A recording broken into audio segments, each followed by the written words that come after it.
கர்த்தருடைய பரிசுத்த நாமத்திற்கு ஸ்தோத்திரம். இன்னைக்கு நம்ம யாக்கோபு 5வது அதிகாரம் 12வது வசனத்தினுடைய செகண்ட் பார்ட்டை தியானிக்க இருக்கிறோம். யாக்கோபு 5:12 ஜெபத்தோடு இந்த செய்திக்குள்ளே கடந்து செல்வோம். என் இயேசு ராஜா சாரோனின் ரோஜா உம் கிருபை தந்தாலே போதும், அலைமோதும் வாழ்வில் அலையாமல் செல்ல உம் கிருபை முன் செல்ல அருளாம். அலைமோதும் வாழ்வில் அலையாமல் செல்ல உம் கிருபை முன் செல்ல அருளாம். கடல் நம் வாழ்வில் கலங்கம் என் படகில் சுக்கான் பிடித்து நடத்தும் என் தேவா. கடல் நம் வாழ்வில் கலங்கம் என் படகில் சுக்கான் பிடித்து நடத்தும் என் தேவா. கடலினை காண்டித்த கர்த்தனில் அல்லவோ கடவாத எல்கையை என் வாழ்வில் தாரும். கடலினை காண்டித்த கர்த்தனில் அல்லவோ கடவாத எல்கையை என் வாழ்வில் தாரும். என் இயேசு ராஜா சாரோனின் ரோஜா உம் கிருபை தந்தாலே போதும், அலைமோதும் வாழ்வில் அலையாமல் செல்ல உம் கிருபை முன் செல்ல அருளாம். பிளவுண்ட மலையே புகலிட நீரே புயல் வீசும் வாழ்வில் பாதுகாத்தருளாம். பிளவோட மலையே புகலிடம் நீரே புயல் வீசும் வாழ்வில் பாதுகாத்தருளாம். பாரினில் காரீரல் கஷ்டங்கள் அணுகாமல் பழனியன் முன்னே தீபமாய் வாரம். பாரினில் காரீரல் கஷ்டங்கள் அணுகாமல் பழனியன் முன்னே தீபமாய் வாரம். என் இயேசு ராஜா சாரோனின் ரோஜா உம் கிருபை தந்தாலே போதும், அலைமோதும் வாழ்வில் அலையாமல் செல்ல உம் கிருபை முன் செல்ல அருளாம். எதிர்காற்று வீச எதிர்போரும் பேச என்னோ இருப்பவர் பெரியவர் நீரே. எதிர்காற்று வீச எதிர்போரும் பேச என்னோடிருப்பவர் பெரியவர் நீரே. இயேசுவே யாத்திரையில் கரை சேர்க்கும் தேவா என் ஜீவ படகில் நங்கோராம் நீரே. இயேசுவே யாத்திரையில் கரை சேர்க்கும் தேவா என் ஜீவ படகில் நங்கோராம் நீரே. இயேசுவே நாமத்தினாலே ஜெபங்கள் பிதாவே, ஆமேன். கர்த்தருடைய பரிசுத்த நாமத்திற்கு ஸ்தோத்திரம். ஜானகி அம்மாள் பிரைஸ்லார், நாகரத்னம் அம்மாள் பிரைஸ்லார், கவிதா சிஸ்டர் பிரைஸ்லார், ராஜேஷ் ஆரோக்கியராஜ் பிரதர் பிரைஸ்லார். செய்திக்குள்ள நம்ம கடந்து செல்வோம். யாக்கோபு 5வது அதிகாரம் 12வது வசனத்துல விசேஷமாக என் சகோதரரே ஆணையிடத்தை பத்தி சொல்லிட்டாரு. ஆணையிடத்தை பத்தி சொல்லிட்டு இப்ப முடிக்க போகிறார். நான் உங்களுக்கு சொன்னேன், பொதுவா எல்லாருக்கும் சொல்லிட்டாரு ஆணையிடத்தை பத்தி.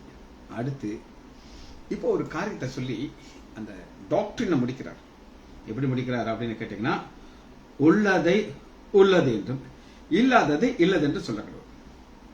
உள்ளதை ஆமா இல்ல இவ்வளவுதான் சொல்லலாம், ஆம் இல்லை இவ்வளவுதான் சொல்லணும். உள்ளதை உள்ளது என்றும் இல்லாததை இல்லது என்று சொல்லணும். இப்ப முடிக்க போறதுனால ஒரு ஆழமான சத்தியத்தை ஆவியானவர் யார் மூலமா சொல்கிறார் அப்படின்னா யாக்கோபு மூலமா சொல்கிறார். யாருக்கு சொல்லுகிறார்? நமக்கு அன்னைக்கு வாழ்ந்த எல்லாருக்கும். இந்த பணக்காரங்களுக்கு மட்டுமல்ல, பாடுபடுகிற ஏழைக்கு மட்டுமல்ல, இது எல்லாருக்கும் போயிடும். இத நீங்க புரிந்து கொள்றதற்கு 2 கொரிந்தியர் 1வது அதிகாரம் 17வது வசனத்துல நம்ம தியானிக்கிறோம். 2 கொரிந்தியர் 1வது அதிகாரம் 17வது வசனத்திலிருந்து இது யார் மூலமாக ஆவியானவர் சொல்கிறாரு? பவுல். வாசிக்கணும். இப்படி நான் யோசித்தது வீணாக யோசித்தேன் அல்ல, அல்லது ஆம் ஆம் என்றும் அல்ல அல்ல என்றும் என்னிடத்திலே இருக்க நான் யோசிக்கிறவர்களை மாமிசத்தின்படி யோசிக்கிறேனா? என்ன அர்த்தம்னா, ஒரு காரியத்தை நம்ம செய்யும் போது செய்வோம், இல்ல வேண்டாம், இந்த 2 காரியம் நம்மகிட்ட வரும். இதை செய்வோமா செய்ய வேண்டாம், ஆமனாலும் செய்வோம், இல்ல இது மாமிசத்துல செய்யற காரியம் அப்படின்னா பவுல் இதுக்கு ஒரு இன்ட்ரோடக்ஷன் சொல்லிட்டு அடுத்து கொஞ்சம் ஆழமா பாருங்க. 18வது வசனம், நாங்கள் உங்களுக்கு சொன்ன வார்த்தை. இப்ப இது ஆலோசனையை சொல்லல, நம்ம இன்னைக்கு ஊருக்கு போறதா இல்லையா? இன்னைக்கு நான் ஊருக்கு போறேன். சாயங்காலம் செய்தி வேற ஒரு இடத்துல இருந்து நான் சொல்லுவேன். இது பிளான் அன்றைய சுத்தமா இருந்தா நாங்க போவோம். இது மாமிசத்தால் நாங்கள் செய்யற காரியம். ஆனா ஆவியானவருடைய வழிநடத்துதல் எங்களுக்கு தேவை. நாங்கள் உங்களுக்கு சொல்கிற வார்த்தையில் ஆம் அல்ல என்று இருக்கவில்லை. அதற்கு உண்மையில தேவனே சாட்சி இருக்க. வேத வசனத்தை பத்தி சொல்லுகிறார். வேத வசனத்தை பத்தி சொல்லும்போது குறிப்பாக யாரை பத்தி சொல்ல போகிறார் அப்படின்னு நீங்க கேட்டீங்கன்னா, நம்முடைய ஆண்டவராகிய இயேசு கிறிஸ்துவை பத்தி ஒரு ஆழமான காரியத்தை பவுல் சொல்லுகிறார். குருந்து சபைக்கு என்ன சொல்றார் பார்க்கணும். 2 கொரிந்தியர் 1வது அதிகாரம் 19. என்னாலும் சில்வினாலும் தீமத்தினாலும் 3 பேர் சேர்ந்து கொருந்து சபையில இந்த காரியங்களை சொல்றாங்க. நான் ஒன்று சொல்றேன், தீமத்தி ஒன்று சொல்றான், சில்வினா ஒன்று சொல்றான். உங்களுக்கு பிரசங்கிக்கிற தேவகுமாரனாகிய இயேசுவும் ஆம் என்றும் அல்ல என்றும் இல்லாமல் ஆம் என்றே இருக்கிறார். தேவகுமாரனாகிய இயேசு கிறிஸ்து பத்தி சொல்ல போகிறோம். பழைய ஏற்பாட்டுல மோசையை குறித்து ஆண்டவர் ஒரு காரியங்களை சொல்லுவார். மோசே தான் இதெல்லாம் செய்யணும். மோசே ஆக்சுவலா செய்ய மாட்டாரு. ஆனா மோசைக்கு ஆண்டவர் மகிமையை கொடுக்கிறார். ஒரு உதாரணத்துக்கு நான் உங்களுக்கு காட்டுறேன். பழைய ஏற்பாட்டுல இருந்து புதிய ஏற்பாட்டுக்குள்ள கம்ப்ளீட்டா மாறுது. பழைய ஏற்பாட்டுல யாத்ராகமம் 14வது அதிகாரம் செங்கடல் இருக்கு. 14வது அதிகாரம் 13 வசனம். அப்பொழுது மோசே ஜனங்களை நோக்கி, பயப்படாதீர்கள், நீங்கள் நின்று கொண்டு இன்றைக்கு கர்த்தர் உங்களுக்கு செய்யும் ரட்சிப்பை பாருங்கள்.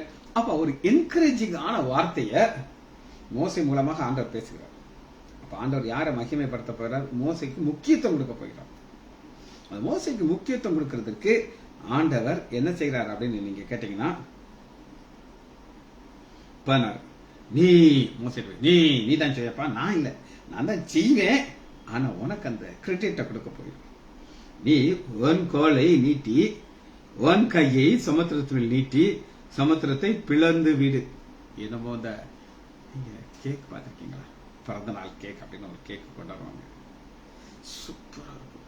இப்பெல்லாம் நம்முடைய பியாண்ட் அவர் இமேஜினேஷன் மாதிரி வருது. அவன் ஒரு கத்தியும் கொடுத்துருவாங்க, பிளாஸ்டிக் கத்தி. அந்த கத்தியால அந்த கேக்கை மட்டும்தான் வெட்ட முடியும். அன்னைக்கு நாங்க ஒன்று வெட்டுறோம், அந்த கத்தியை உடஞ்சு போச்சு. அதாவது வெட்ட தெரியாம இருந்தாலும் வெட்டினார், அது வேற வச்சுக்கோங்க. அப்ப அந்த கத்தியை வச்சு எப்படி கேக்க வெட்டுறாங்களோ அதுபோல மோசே கையை நீட்டு செங்கடல் தான் பிளந்துருக்கு அப்படிங்கிறார். அப்பொழுது எப்பொழுது நீ கையை நீட்டி சமுத்திரம் இஸ்ரவேல் புத்திரர் சமுத்திரம் தான் நடந்து போவார்கள். நடந்துச்சா? அப்ப ஆண்டவர் அவர் என்ன செய்யலாம்? நான் மனுஷங்கள்லாம் மோசையெல்லாம் நானே இதை செய்ய போறேன் ஆண்டவரை செய்யலாம். அல்லது தேவதூதரை கூட செய்ய மாட்டார். அவர் தான் செய்வார். காரணம், பழைய ஏற்பாட்டுல தேவனுடைய சித்தம் திட்டம் ஒரு மனிதனாகிய மோசையை அப்லிஃப்ட் பண்றது. ஆனா புதிய ஏற்பட்ட மோசை கிடையாது. இதை யார அப்லிஃப்ட் பண்ண போறார் அப்படின்னு கேட்டீங்கன்னா, 2 கொரிந்தியர் 1வது அதிகாரம் 19வது வசனம். உங்களுக்குள்ளே பிரசங்கிக்கப்பட்ட தேவ குமாரனாகிய இயேசு கிறிஸ்து தேவ குமாரனத்தை அப்லிஃப்ட் பண்ண. இவ்வளவு நாள் அந்த குருது சபை மக்கள் என்ன நினைச்சுக்கிட்டு இருந்தாங்க அப்படின்னு கேட்டீங்கன்னா, வந்தாரையா ரைட், அவருக்குள்ள அவ்வளவு ஒரு வல்லமை இருந்துச்சா? எங்களுக்கெல்லாம் நம்பிக்கை இருந்தா என்னத்துக்கா சிலுவையில் இருந்துட்டு என் தேவனே என் தேவனே என் என்னை கைவிட்டு சொல்லணும்? அது ஏன் சொன்னார்னா, தாவீத ஒரு தீர்க்கதரிசியை ஆண்டவர் மாத்திட்டார். தாவீது ஒரு தீர்க்கதரிசி. அந்த தீர்க்கதரிசி சங்கீதம் 22வது அதிகாரத்துல ஒரு காட்சியை பார்க்கிறார். அது என்ன காட்சி? பிரலோக காட்சி. எப்படி உலகத்தின் பாவம் தேவகுமாரனாகிய இயேசு கிறிஸ்துவின் மூலமாக கழுவப்படுது, அதை பார்க்கிறார். ஆனா ஒரு மாமிச கண்ணில் அதை பார்க்கும் பொழுது அது எப்படி தெரியும்? ஒரு பலவீனமான மனிதன் தன்னால உண்மையை செய்ய முடியாம தூங்கிக்கிட்டு கிடக்கிறாரையா அப்படி நீங்க நினைக்க கூடாதுங்கிறதுக்காக 2 கொரிந்தியர் 1வது அதிகாரம் 19வது வசனம் 12 திரும்ப வாசிக்கிறேன். 19 தேவகுமாரனாகிய இயேசு கிறிஸ்துவும் ஆம் என்றும் அல்ல என்றும் இராமல் ஆம் என்றே இருக்கிறார். நம்ம ஒரு காரியத்தையும் ஆம் நினைச்சோம் இல்லை நினைச்சோம். இப்ப நான் சொன்னேன், இன்னைக்கு சாயங்காலம் உங்களுக்கு ஒரு செய்தி கொடுக்க போறேன், புது செய்தி. எத்தனை பேர் அதுக்கு வருவீங்கன்னு எனக்கு தெரியாது. இங்க இருக்கிற லிஸ்ட்ல பாதி இருக்காது, 1 2 வரும். எனக்கு ஐ எம் நாட் பாதர், எத்தனை பேர் வருவாங்கன்னு எனக்கு தேவையில்லை. எனக்கு நான் போகிற இடத்துக்கு என்னுடைய செய்தியும் தூரப்பட்டு போயிடுவேன். அந்த டயத்துல கரெக்டா 7:15 நான் டிவி கேமரா கொண்டு உட்கார்ந்துருவேன், செய்தியை கொடுக்க ஆரம்பிச்சிருவேன். எதற்கான அவ்வளவுதான், இல்ல எல்லாம் கிடையாது. ஆனா உங்களுடைய இருதயத்துல என்ன வரும்னா, நீங்க போர் அடிக்குது, வியாழக்கிழமை படத்து கொஞ்ச நாள் தூங்குவோம், டாக்டர் செய்தி சொல்லுவாரு, ஆமா ஐயா செய்தி சொல்லுவாரு, இந்த நாளைக்கு சாவர் வர இதைத்தான் சொல்ல போறாரு, நாளைக்கு நம்ம கேட்போம் அப்படின்னு இல்லைன்னு சொல்லிடுவீங்க. ஆமனி சொல்ல முடியும், இல்லைன்னு சொல்லி. ஆனா ஆமன்றே இல்ல, ஆம் என்றே இருக்கிறார் அவர் எல்லாத்துக்கும் ஆமனா இருக்கார், இல்லைன்னா கிடையாது. பாருங்க 20 வசனம் தான் கீ வசனம். எல்லாம் பேக்ரவுண்ட சொல்லிட்டார். பேக்ரவுண்ட சொல்லிட்டு பவுல் என்ன சொல்ல போறாரு அப்படின்னு கேட்டீங்கன்னா, எங்களால் தேவனுக்கு மகிமை உண்டாகும். இதுதான் மேட்டர். நம் மூலமாக தேவன் மகிமை பெற, அதற்காக குமாரனாகி இயேசு கிறிஸ்து இந்த பூமிக்கு அனுப்பினார். அனுப்பி ஆம் இல்லைங்க கிடையாதுப்பா, எல்லாமே அவருக்குள்ளதான், அவருக்குள்ள இருக்கலாம், ஆம் தான், இல்லைங்கிறதே கிடையாது. எங்களால் தேவனுக்கு மகிமை உண்டாகும்படி தேவனுடைய வாக்கு தத்தங்கள் எல்லாம் இயேசு கிறிஸ்துவுக்குள் ஆம் என்றும் அவருக்குள் ஆமேன் என்றும். ஆம் ஆமே, இதை நீங்க புரிஞ்சுக்கிட்டீங்கன்னா தான் அந்த செய்தி புரியும். திரும்ப நான் உங்களுக்கு சொல்றேன், யாக்கோபு முடிக்க போறோம். முடிக்கும் போது ஆணையிடக்கூடாது, ஆணையிடக்கூடாதுன்னு சொல்லிட்டு ஆம் சொல்லு இல்லை சொல்லு, வேற எதுவும் பேசுறாத. இங்கேயும் நம்ம வாழ்க்கையில ஆம் இல்லை 2 இருக்குது. ஆமனையும் சொல்லலாம், இல்லைன்னு சொல்லலாம். ஒரு காரியத்தை செய்ய, ஆமா செய்ய போறேன், இல்ல வேண்டாம். இன்னைக்கு ஒரு ஊழியத்தை கொடுக்கறோம், அந்த ஊழியத்தை நீங்க செய்யலாம், செய்யாமல் இருக்கலாம். ஆமனையும் சொல்லலாம், இல்லைன்னு சொல்லலாம். ஆனா இப்ப யாக்கோபு முடிக்க போறாரு, பொய்யான இடக்கூடாதுன்னு சொல்லிட்டாரு. பொய்யான இடக்கூடாதுன்னு சொல்லிட்டு ஆம்னு சொல்லு, இல்லைன்னா ஆமேன் இல்லைன்னு சொல்லு. ஆனா 2 கொரிந்தியர் 1வது அதிகாரம் 17வது வசனத்துல நம்ம யோசிக்கிறதுல ஆமன் இருக்கும், இல்லைன்னு இருக்கும். ஆனா நாங்க பிரசங்கிக்கிற ஆண்டவராகிய இயேசு கிறிஸ்துக்குள்ள என்ன இருக்குன்னா ஆம் ஆமேன் தான், வேற எதுவுமே கிடையாது. அது எதற்காக இருக்குன்னா இதுதான் கீ வார்த்தை. 2 கொரிந்தியர் 1வது அதிகாரம், இது எங்களால் தேவனுக்கு மகிமை உண்டாகும்படி தேவனுடைய வாக்கு தத்தங்கள் எல்லாம் இயேசு கிறிஸ்துக்குள் ஆம் என்றும் அவருக்குள் ஆம் என்றும். பழைய ஏற்பாட்டுல ஆண்டவர் மோசேங்கிற ஒரு மனிதனை தெரிந்து கொண்டார், அவர் மூலமா எல்லாத்தையும் செய்ய வைக்கிறார், அந்த உயர்த்துகிறார்.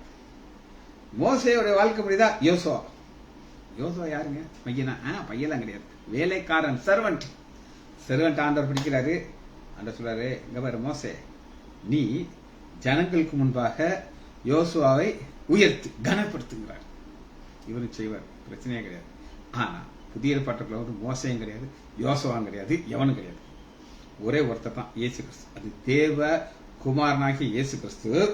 அவருக்குள்ள என்ன வச்சிட்டார் அப்படின்னு கேட்டீங்கன்னா வாக்கு தத்தத்தை வச்சிட்டார். அந்த வாக்கு தத்தத்திற்கு எல்லாமே ஆம் ஆமேன். ஆமேன் என்ன அர்த்தம்? 2 என்னுடைய செல்வி டீச்சர் சம்பந்தியமா ஆமேன் போட்டிருக்காங்க. அப்படின்னா என்ன அர்த்தம்னா, எங்க போதகர் சரியாக எங்களுக்கு சொல்லிக் கொடுப்பார், அதை நாங்க ஆமேன்னு அக்செப்ட் பண்ணிக்கணும். அதான் அதனுடைய அர்த்தம். பாருங்க, அடுத்து பாருங்க, அவருக்குள் ஆம் என்றும் ஆமேன்.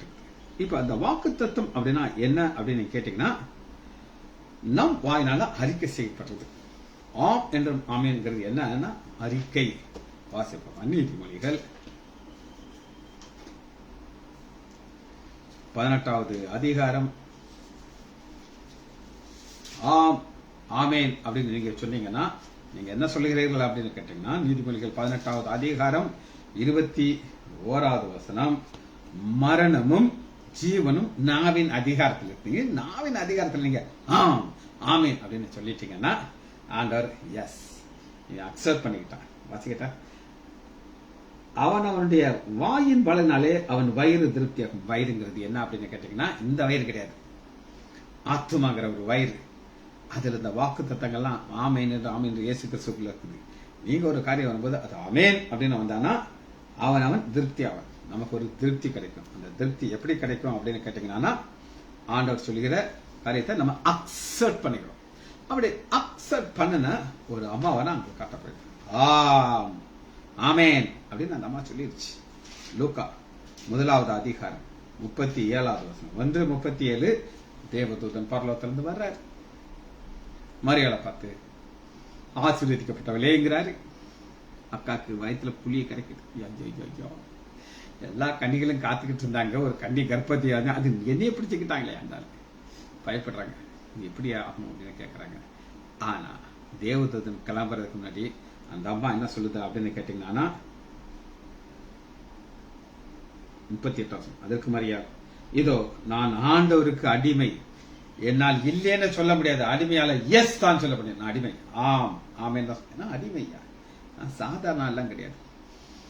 உலக பிரகார மக்கள்லாம் சொல்லுவாங்க நோ எப்படி முடியும்.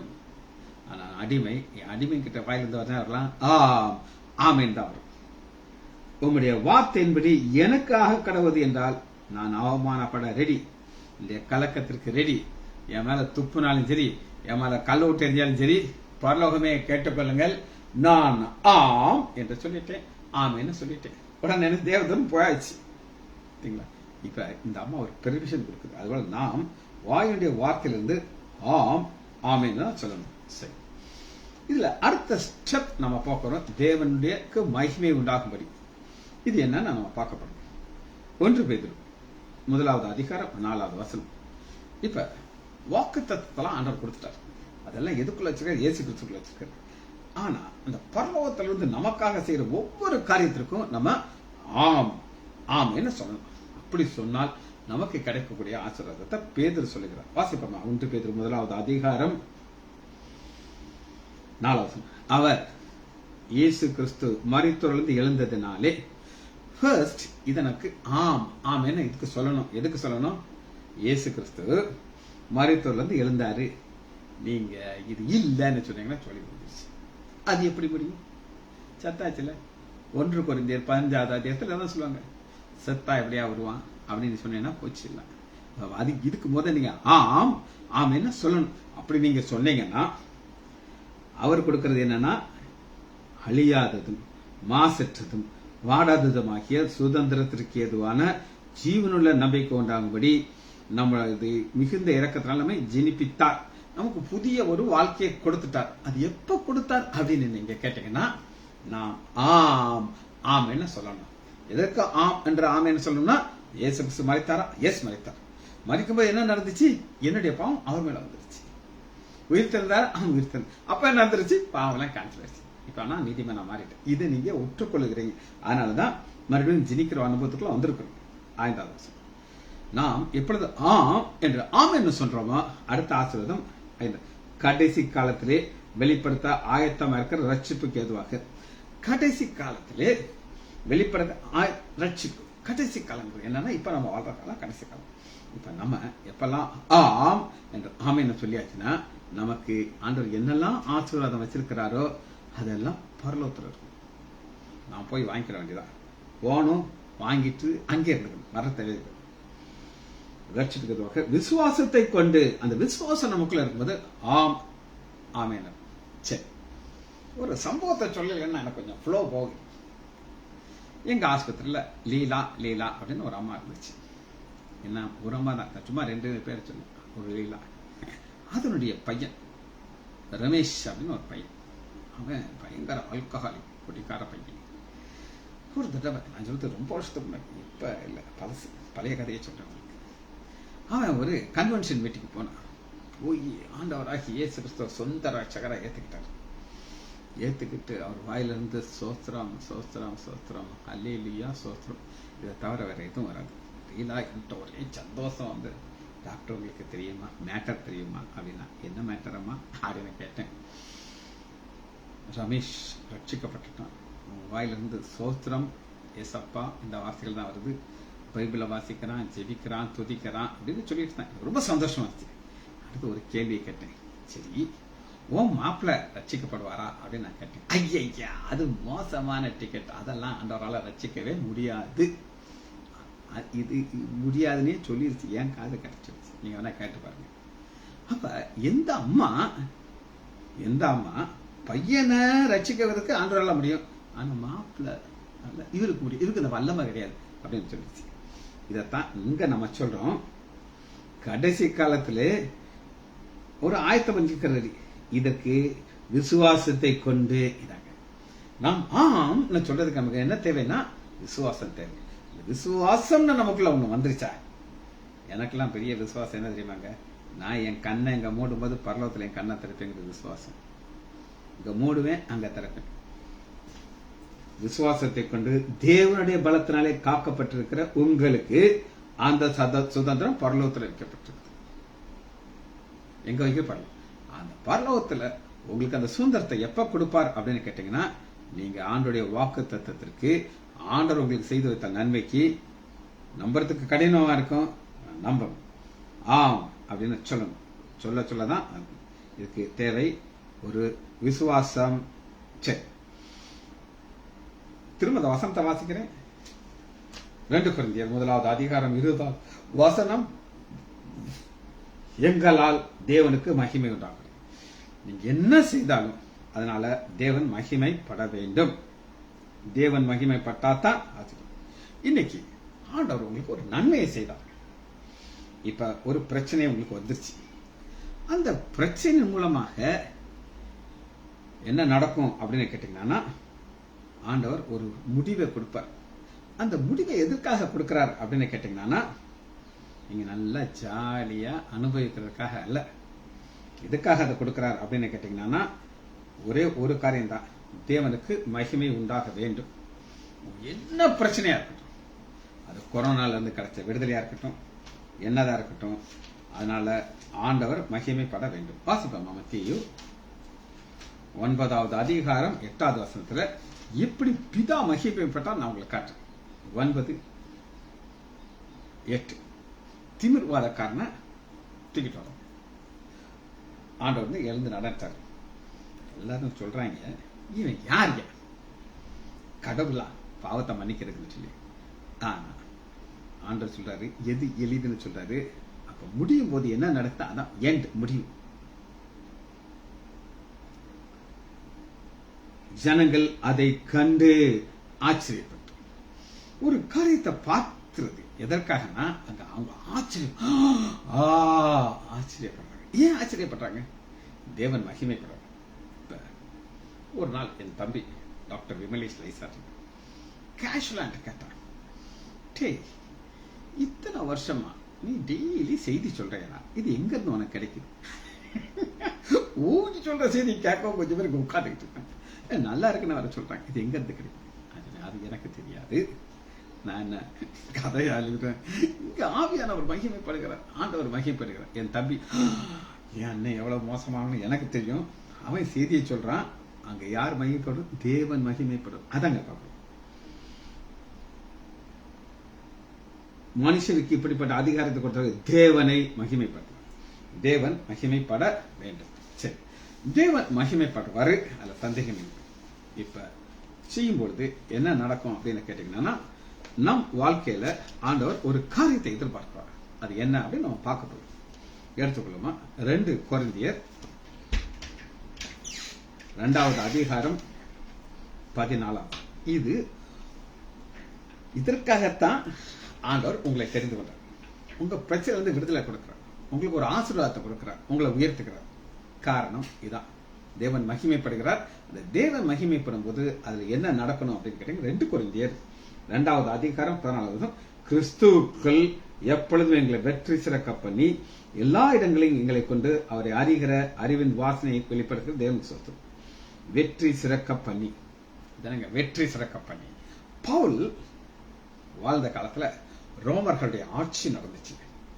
ரோமருடைய ஆட்சி நடக்கும்போது ஒரு பவனியை பார்க்கிறோம். நீ ஷோரூம் மேனேஜர் ஆயிட்டே? எனக்கு தெரியாது, என்னைக்கு ஆனன்னு எனக்கு தெரியாது. சரி இருக்கட்டும், அங்க ஆண்டோடைய வாசனை வீசணும்ப்பா, ஷோரூம் வாசனை வீசக்கூடாது. சரி, 2 கொரிந்தியர் 2 அதிகாரம் வெற்றி சிறக்க பண்ணி கிறிஸ்துவுக்குள் பண்ணி எல்லா இடங்களிலும் எங்களை கொண்டு அவரை அறிகிற அறிவின் வாசனை வெளிப்படுத்த. அறிவின் வாசனை, அறிவின் வாசனைய 15 நாங்கள் தேவனுக்கு கிறிஸ்துவுக்கு நற்கந்தகமா இருக்கிறோம். தம்பி ஒரு ஷோரூம்ல இருந்தார்னா அவரை பார்த்து இந்த அறிவின் வாசனை வீசல். நம்ம அதில் J.M. ஸ்டாலின் அப்படின்னு ஒருத்தர் இருந்தார். இருக்கார் இல்லை, நான் சொல்ல இருக்கார். நேற்று கூட என்னை பார்க்க வந்தார். அவரு ரட்சிக்கப்பட்டு பயங்கர வாசனை வீசிட்டு இருந்துச்சு எங்க ஸ்டாலின் உடம்புல இருந்து. அது என்ன, அவரு போற வழியில வண்டி ரிப்பேர் ஆயிடுச்சு. அந்த உள்ள போய் ஜாலியா படுத்துட்டு, ஏன்னா மெக்கானிக் அங்கிருந்து வரணும், பைபிளை வாசிட்டு இருந்தாராம். அப்ப வந்தேன், எங்க டிரைவரை காணும், அது கட்சியில் தண்ணி அடிச்சு படுத்துருக்காங்க. ஐயா தண்ணியில் அடிக்கல, பைபிள் வாசிட்டு இருக்கேன். எட்டி பார்த்தாங்க, ஏடா ஸ்டாலின் இதுக்குள்ள போய் திருத்தங்கள் bike showroom. Very good, God bless you. அப்ப கீழே படுத்துக்கிறது பைபிள் வாசிட்டு இருக்கேன். அங்க என்ன வாசனை வீசுது? ஆல்கஹால் கிடையாது, ஸ்டாலின் ஒரு மனிதனுடைய மூலமாக, ஒரு டிரைவர் மூலமாக ஒரு வாசனை வீசுது. இதுதான் ஆண்டோடைய நோக்கம். பாருங்க, வெற்றி சிறக்க பண்ணி. அப்ப வெற்றி சிறக்க பண்ணும்போது அங்க ஒரு பேரட் போகும். அதுல முன்னாடி யார் போவா அப்படின்னு கேட்டீங்கன்னா கேப்டன். அந்த கேப்டன் தான் யுத்தம் பண்ணி முடிச்சிட்டார். அந்த கேப்டன் தான் நம்முடைய ஆண்டவராக இயேசு கிறிஸ்து ஃப்ரண்ட். அவர் தான் மகிமைப்படணும். அதுக்கு பின்னாடி ஸ்தானாதிபதிகள் இருப்பாங்க, யார் யாரும் யுத்தம் பண்ணாங்க. அதுக்கப்புறம் கடைசியில் யார் இருப்பான்னு கேட்டீங்கன்னா, அந்த வெற்றியில தோல்வி அடைந்தவர்களை ஒரு கூண்டுக்குள்ள போட்டு கொண்டு வந்துருப்பாங்க. இது பிரசு. இந்த வெற்றி பாமியை தான் நம்ம அங்க பார்க்கணும். இது ஆண்டவர் வெற்றி சென்றார். இன்னைக்கு நம்ம போகிற இடத்துலலாம் அந்த வாசனை வீசிக்கொண்டே இருக்க வேண்டும். 2 Corinthians 2:15 ரட்சிக்கப்படுவர்களுக்குள்ளேயும் கெட்டுப்போர்களுக்குள்ளேயும் 2 கூட்டத்தை பார்க்கணும். எப்பவுமே பைபிள் 2 இருக்கும். ஒன்னு ரட்சிக்கப்பட்ட ஒரு கூட்டம் இருக்குது, இன்னும் கெட்டு போனவருடைய கூட்டம். அங்க எப்படி இருக்கும் அப்படின்னு கேட்டீங்கன்னா, யா இவன் யார் யா, ஒரு காலத்துல மோசமா இருந்தவையா, குடிகாரையா, அவன் தான், அவன்கிட்ட இருந்து அந்த வாசனை வீசு. அப்படியா, அவனா இது? ஆமா, அவன் தான். ஒரு சம்பவத்தை நான் உங்களுக்கு சொல்லியிருக்கேன். எங்க ஹாஸ்பிட்டல்ல ஒரு பொண்ணு வேலை பார்த்துட்டு இருந்தாங்க. அவளுடைய கிராமத்துல ஒருத்தர் வீட்டுல யாருக்கோ சிக்கா இருக்காங்க. உடனே அவ வர சொல்லுங்க, அவ ஜோம் பண்ற பிள்ளை, அவ வந்து ஜோம் பண்ணா சரியானு கூப்பிட்டு இருக்காங்க. இவ பைபிளை தூக்கி போயிருக்கா. போன உடனே அங்க முழங்கால் போட்டு ஒரு பாடல் பாடி பைபிள் வசனத்தை வாசிச்சு ஒரு சின்ன செய்தி சொல்லிட்டு வெளியே வந்தார். அப்போ ஒருத்தர் கேட்டிருக்காரு, ஏமா நீ எப்படிமா இந்த பைபிள் எல்லாம் கத்துக்கிட்ட? இல்ல லைசாண்டர் ஆஃபீஸர், அது எனக்கு தெரியும்ல, எனக்கு அங்க சிஜித் லைசாண்டர்னு ஒரு டாக்டர் எனக்கு இதெல்லாம் சொல்லி கொடுத்தாரு. அது அவன் மோசமானவன் இல்லாமா? ஐயா அவன் ரொம்ப மோசமானவன்ல அப்படிங்கிறாரு. ஐயோ, உடனே கேட்டிருக்கான், நீங்க அவர் 2000க்கு முன்னாடி பாத்தீங்களா? 2000க்கு முன்னாடி பார்த்தேன், அதுக்கு பிறகு அந்த பார்க்க முடியாது, சைக்காது அப்படின்னாரு. அப்போ சொன்னா, அதே டாக்டர் தான் இப்ப பைபிளை டீச் பண்றாரு, எங்களெல்லாம் வழி நடத்துறாரு அப்படின்னு சொன்னாரு. ஒரு வாசனை. 2 கூட்டத்துல ஒரு ஆள் தான் பாருங்க, கிறிஸ்து இயேசு.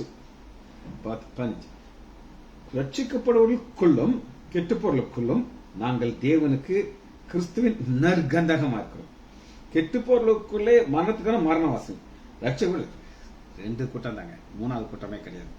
ஆனா அது மூலமா என்ன நடக்கணும்னா, ஒரு வாசனை வீசிக்கொண்டே இருக்கும், வெற்றி கடந்து கொண்டே இருக்கும். அதனால ஆண்டவர் மகிமைப்பட்டு கொண்டே இருக்கும். அப்போஸ்தலர் 17வது அதிகாரம் 15 17 15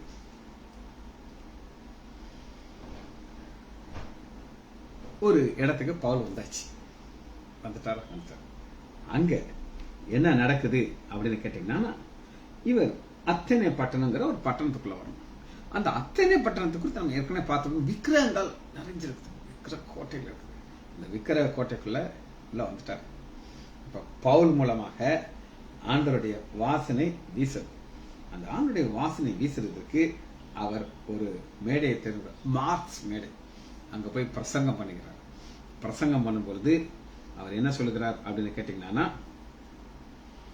23 எப்படி நீங்கள் நான் சுற்றி தெரிந்தேன், அங்க பார்த்தா அறியப்படாத தேவனுக்குன்னு ஒரு ஒரு ஒரு இடத்த உண்டாக்கி, அது என்னன்ற நான் உங்களுக்கு சொல்றேன்.